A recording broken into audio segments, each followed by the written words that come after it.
Imagine John McEnroe and Jimmy Connors playing a US Open semi-final match, and in the fifth set, the stadium is only like half full.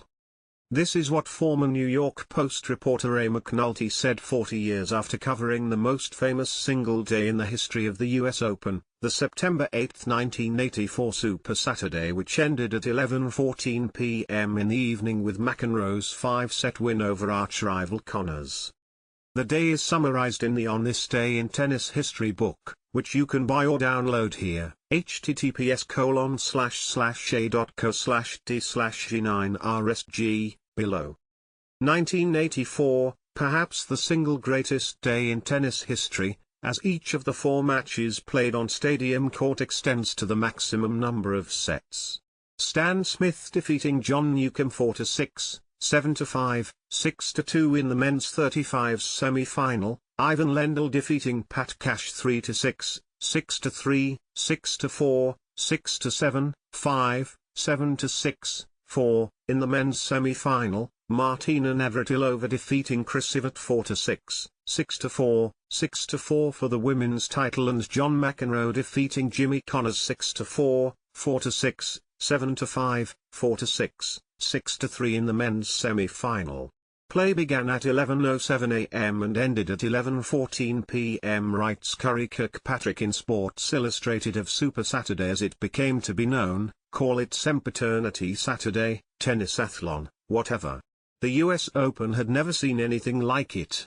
The day began at 11, and by the time it was over at 11:14 p.m., the jaded / manic New York tennis fans had been treated to 16 sets, 165 games and 979 points on the stadium court of the National Tennis Center. These hardy souls hardly could be expected to remember when John Newcombe's smile began and Connors's sneer ended, those being the parameters of the Saturday show. Bud Collins, the late great Hall of Fame journalist and tennis historian, described the incredible single day as such in his famed volume The Bud Collins History of Tennis, for sale here, https://a.co/d/gj.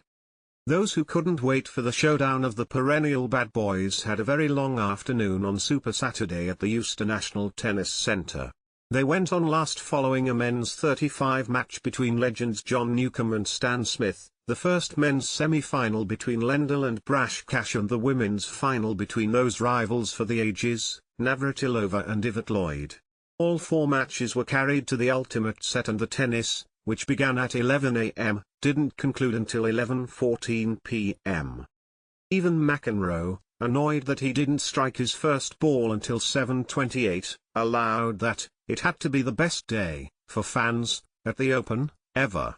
Certainly, the day's finale qualified as the match of the tournament, if not the year. After 37 minutes, Connors had equaled the 4 games he won in the Wimbledon final. Within 90 minutes, he had won a set and broken McEnroe's serve for the 4th time for a 3-1 lead in the 3rd set. In the end, only a scant few shots separated the pair, perhaps none more important than a missed forehand by Connors on break point in the 7th game of the 5th set.